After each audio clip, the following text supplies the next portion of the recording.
कृष्णाय वासुदेवाय हरये परमात्मने प्रणतः क्लेशनाशाय गोविंदाय नमो नमः.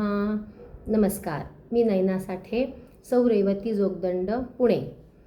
मराठवाड्याचे कर्मवीर लोकनेते ॲडव्होकेट गणेशराव दुधगावकर खुली वक्तृत्व स्पर्धा द्वितीय वर्ष यासाठी श्रीमद भगवद्गीतेविषयी त्याच्यावरील अध्याय 18 श्लोक क्रमांक 66 यावर मी आज भगवान श्रीकृष्णांच्या अनुज्ञेने बोलण्याचा प्रयत्न करणार आहे. आणि श्रोता वक्ता भगवंत श्रीकृष्णच आहेत असा माझा विश्वास आहे. सर्वधर्मान् परित्यज्य मामेकं शरणं व्रज अहं त्वा सर्वपापेभ्यो मोक्ष ईष्यामि मा शुचः. सर्व धर्म म्हणजे या ठिकाणी धर्म नसून आपल्याला जे दिलेलं कर्म आहे, जे विहित कर्म आपल्याला देवाने दिलेलं आहे, त्याविषयी भगवान श्रीकृष्ण अर्जुनाला समजावून सांगत आहेत की तू न्यायाच्या मार्गाने जाऊन समोर तुझे नातेवाईक, ओळखीचे, आप्त, इष्ट कोणीही आलं तरी तू तुझ्या कर्माला न चुकता त्याप्रमाणे तू कर्म कर आणि जे काही पाप पुण्य असेल ते मी बघून घेईन. आजच्या युगामध्ये देखील आज आपण आपल्यासमोर अनेक विविध प्रकारच्या चुनवत्या असतात की आपली लोक आहेत समोर, आपल्या ओळखीची आहेत, चुकीचं वागतायत, मग कसं त्यांना बोलायचं, त्यांच्याविषयी कसं त्यांच्या विरुद्ध वागलेलं त्यांना वाईट वाटेल. पण कृष्णाच्या मते आज आपण अर्जुन आहोत आणि कृष्णाने बरेच वर्ष आधी अर्जुनाला म्हणजे आपल्याला हा सगळा बोध केलेला आहे की तुम्ही सत्याच्या मार्गाने जा, मग समोर कोणी का असेना तुमच्या त्याच्याविषयी काहीही विचार न करता तुम्ही जे काही योग्य मार्गाने कर्म कराल त्याचं पापपुण्य मी बघून घेईन असं कृष्णाने आधीच सांगितलंय. या श्लोकात भगवान कृष्ण हेच सांगतायत, वारंवार अर्जुनाला हेच समजावून सांगतायत गीतेमध्ये. आणि या श्लोकातही भगवान श्रीकृष्णांनी अर्जुनाला हेच समजावून सांगितलंय की तू कोणत्याही प्रकारची काळजी करू नकोस, मी तुझ्या बरोबर आहे आणि तू जे काही करतो आहेस ते योग्य करशील ह्याची मला खात्री आहे. आणि हताश होऊ नकोस, तू तुझ्या हातातलं शस्त्र म्हणजे या ठिकाणी आपण शब्दशः अर्थ घ्यायला नको शस्त्र किंवा अस्त्र असं, तर शस्त्र म्हणजे एखाद्या प्रकाराने तुम्ही जेव्हा लढा देता सत्याच्या बाजूनी तेव्हा कोणत्याही परिस्थितीमध्ये तुम्ही हार न मानता त्या सत्याकडनंच बोललं पाहिजे. मग ते पुढे तुमचे गुरुजन असतील, तुमचे आप्तेष्ट असतील, तुमचे आणखीन कोणी बंधुबांधव असतील, कोणीही असेल तुमच्यासमोर, पण ते जर चुकीच्या मार्गाने जात असतील तर तुम्ही त्यांना साथ न देता सत्याच्या मार्गाने त्यांना तुम्ही ते समजावून सांगितलं पाहिजे. आणि खरंच आजच्या कलियुगामध्ये याला खूप महत्त्व आहे, कारण आजकाल सगळेजण कलियुगामध्ये चुकीच्या मार्गाने जात आहेत किंवा आपल्या लोकांना कसं बोलायचं, मग तो खोटा व्यक्ती असला तरी असं होतं की नाही ठीक आहे तो बरोबर आहे. तर हे कृष्णाला अपेक्षित नाही आहे. अर्जुन म्हणजे आपण आहोत आणि भगवान श्रीकृष्ण कलियुगात समोर प्रत्यक्ष येऊन प्रकट होऊन तर आपल्याला सांगू शकत नाहीत, म्हणून त्यांनी आपल्याला 18 अध्यायाची भगवद्गीता आधीच सांगितली आहे, समोर अर्जुनाला बसवून समजावली आहे, ती आपल्यासाठीच आहे. आणि या श्लोकामधनं देखील ते वारंवार तेच सांगत आहेत की तुम्ही आजकालच्या कर्मानुसार तुम्हाला वाटेल की हे पाप कर्म आहे, मला पाप लागेल, तर सत्याच्या मार्गाने गेलात तर कोणत्याही प्रकारचं पाप तुम्हाला लागणार नाही. भगवान श्रीकृष्ण याची हमी घेत आहेत आपल्याला की मी आहे तुझ्या पाठीशी आणि तू मात्र तुला जे कर्म दिलेलं आहे जातीचं न, आणि आपल्याला जे मनुष्य म्हणून प्रत्येकाला एक कर्म दिलेलं आहे तर त्यांनी ते कर्म व्यवस्थित पार पाडलं पाहिजे.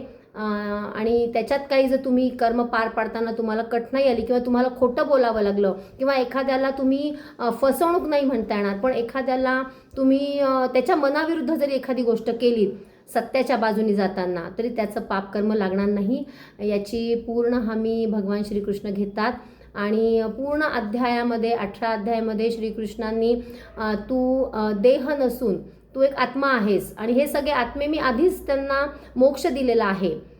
ते वारंवार सांगतात की तुला फक्त आता तो एक उपचार करायचा आहे. तो तुझ्या हातूनच घडावा अशी माझी इच्छा आहे.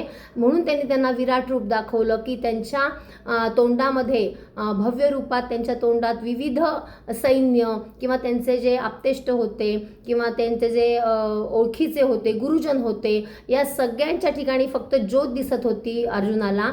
कृष्णांनी सांगितलं होतं की मी या सगळ्यांना आधीच त्यांचा वध केलेला आहे, पण कर्म म्हणून ते तुला करायचं आहे, ते तू कर, त्यामुळे तुला पाप लागणार नाही.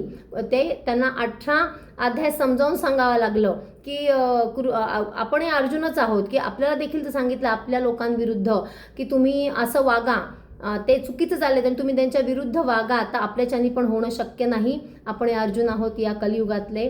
आणि भगवान कृष्णांनी अर्जुनाला वारंवार सांगितलंय की बाबा रे, मी आधी सगळ्यांचा नाश केलेला आहे दुष्टांचा, पण तू ते धनुष्य उचल तुझं आणि तू त्याप्रमाणे त्यांचा नाश कर, त्या लोकांचा नाश कर, त्यात तुला पापकर्म लागणार नाही. पण अर्जुन देखील आपल्यासारखाच भाऊक आहे. त्यालाही समजवायला कृष्णांना 18 अध्यायी गीता सांगावी लागली. अर्जुन देखील खूप भ्रमात होता. त्याला माहीत नव्हतं कृष्ण भगवान जे त्यांचे बंधू होते की ते भगवान आहेत, त्याला विश्वास बसत नव्हता. जसं आपल्यालाही अजून बरेच लोकांना वाटतं की भगवंत आहे का, भगवंत खरंच आपल्याशी अनुसंधान साधतो का. तर तुम्ही त्याची जर का कृपा झाली तुमच्यावर, तुम्ही त्याचे पात्र झाला, तर तुमचा अनुभव येईल की कृष्ण प्रत्येकाच्या बरोबर आहे. कृष्ण प्रत्येकाच्या बरोबर राहून तुम्हाला साथ द्यायचा प्रयत्न करतायत. तुम्ही फक्त त्याला ओळखत नाही आहे. भगवान श्रीकृष्ण प्रत्येक क्षणी आपल्याबरोबर आहेत, आपल्याला शिकवण देत आहेत वेगवेगळ्या पद्धतीने, जसं अर्जुनाला दिली त्यांनी. तर आपण, मला वाटतं की कृष्ण जे सांगतायत समजावून अर्जुनाला, तर ते आपण ऐकलं पाहिजे. आणि त्याचं एवढी गॅरंटीने सांगतायत की मी तुमच्या सगळ्यांबरोबर आहे, तुम्ही फक्त न्यायाच्या दिशेने चाला, मी तुम्हाला साथ देईन. तर आपण ते सगळ्यांनी मान्य केलं पाहिजे. आणि 18 अध्यायामध्ये त्यांनी प्रत्येक वेगवेगळ्या यांनी सांगितलं आहे की तू जरी त्याला मारलंस तरी त्यांचा जो आत्मा आहे किंवा ते जे शाश्वत आहे तो आत्मा, तो मरणार नाही आहे. तू त्यांचा फक्त देह मारतोय, तेही ते अन्यायाच्या बाजूने उभे आहेत म्हणून तुला हे कार्य करावं लागतंय. तर त्यासाठी तू संकोचू नकोस, वाईट वाटून घेऊ नकोस. मी हे कार्य आधीच पूर्ण केलेलं आहे, फक्त तुझ्या हातनं मला ते कार्य पूर्ण केल्याचं लोकांसमोर निदर्शनास आणायचं आहे. तर तू तुझं धनुष्य उचल आणि तुला कोणत्याही प्रकारे काहीही पापाचं फळ मिळणार नाही. तू जे काही कर्म करशील ते प्रत्येक वेळी मला अर्पण कर, चांगलं वाईट जे काही करशील. तर कृष्णाने सांगितलंय की तू जर चांगलं कर्म करून प्रत्येक वेळी मला अर्पण केलंस तर या पाप पुण्याच्या फेऱ्यातून तुझी मी सुटका करीन आणि तू सदैव वेगवेगळ्या स्वरूपात माझ्याबरोबर आहेस, मी तुझ्याबरोबर आहे. तुला त्याचं ज्ञान नाही आहे म्हणून त्यांनी त्यांना विराट स्वरूप दाखवलं की प्रत्यक्ष मी भगवान आहे. पण आधी अर्जुनाला त्याबद्दल विश्वास वाटत नव्हता. पण जेव्हा भगवानांनी त्यांचं भव्य रूप दाखवलं तेव्हा या ज्ञानचक्षूंनी पाहणं शक्य नव्हतं. म्हणून त्याला त्यांनी वेगळ्या प्रकारचे ज्ञानचक्षू दिले, जेणेकरून त्याला ते स्वरूप सहन करता आलं, त्याचं तेज सहन करता आलं. आणि मग त्याच्या लक्षात आलं की हे खरंच भगवान आहेत आणि आपण चूक करतो आहोत, त्यांना आपला मित्र, सखा, बंधू असं समजतो आहोत. मग त्याच्यानंतर अर्जुनांना वाटायला लागलं की नाही, हा बरोबर सांगतो आहे, आपला जरी भाऊ असला तरी हे प्रत्यक्ष भगवान आहेत आणि आपला भाग्य आपलं चांगलं की आपल्याला बंधू रूपात ते मिळालेले आहेत. त्यामुळे जे काही समोर त्याचे गुरु होते, ज्यांनी लहानपणापासून शिकवलं होतं, आजोबा होते, काका होते, चुलत भाऊ होते, हे सगळेच असताना देखील भगवान कृष्णांच्या सांगण्यावरून त्यांना हळूहळू ती गोष्ट उमजायला लागली होती की आपण कुठेतरी चुकतो आहोत, आपण कुठेतरी मोह करतो आहोत. तर आधीच हे कृष्णाने काम पूर्ण केलं आहे. भगवान कृष्ण म्हणतात मी ते पूर्ण केलेलं आहे, तू फक्त पुढे हो हिमतीने.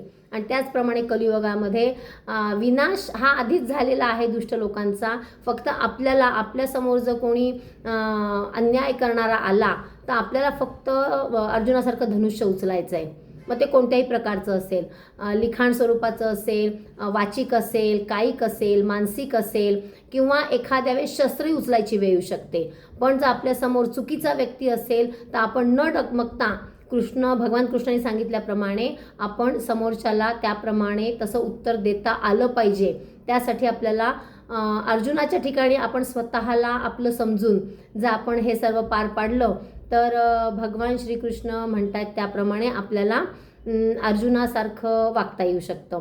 आणि आजकालच्या कलियुगामध्ये ते आवश्यक आहे, कारण कोण आपल्या पुढे आपला समजून दुश्मन आलेला आहे आपल्याला माहिती नसतं. व तो कोणी का असेना, आपला जिगरी दोस्त असेल, आपल्या पाण्यातले नेहमीचे आपले ओळखीची लोक असतील, मोठी असतील आपल्यापेक्षा वयाने, लहानपेक्षा मोठ्यांवरती त्यांना बोलताना थोडासा संकोच होतो आपल्याला. पण एखादा असा आपल्यावर अन्याय करत असेल वारंवार, शस्त्र असं नाही पण तुम्हाला जर मानसिकरित्या एखादा टॉर्चर करत असेल वारंवार, तर तुम्हाला शब्दरूपी शस्त्र हे उचलून त्याला उत्तर द्यायलाच पाहिजे. तर त्याच्यामध्ये पाप आहे असं भगवान कृष्ण म्हणत नाही आहेत, कारण अन्यायाविरुद्ध लढा देणं हे पापाचं लक्षण नाही, तर हे एक चांगलं सत्कर्म भगवान कृष्णांनी सांगितलं आहे. फक्त अर्जुनाच्या माध्यमातून आपल्याला सांगितलेलं आहे ते. तर आपण ते कोणत्याही प्रकारचं का असेना, आपल्याला कोणी त्रास देत असेल, आपल्याला कोणी टॉर्चर करत असेल, किंवा आपल्याला आपल्या वाटेला कोणी जाऊन आपल्या एखाद्या कार्यामध्ये आपल्याला तो अडथळा आणत असेल, मग तो कोणी का असेना आपल्या याच्यातला, त्याला पहिले नीट समजावून सांगायचं. नाही ऐकलं तर अर्जुनासारखं आपल्याला त्या परिस्थितीनुसार शस्त्र उचलणं आवश्यक आहे. मग ते मानसिकरित्या असेल तर तुम्ही त्याला व्यवस्थित समजवा, नाही ऐकलं तर शाब्दिकरित्या त्याला समजवणं अपेक्षित आहे. तो तुमच्यावर हल्ला करून आला आणि तुम्ही बघत बसाल, नाही तो माझा ओळखीचा आहे, तर ते भगवान श्रीकृष्णांना आवडणार नाही. ते म्हणतील त्यांनी शस्त्र उचललंय, तुम्ही व्यवस्थित समजवा, नाही ऐकलं तुम्ही पण त्याला शस्त्रांनीच उत्तर द्या.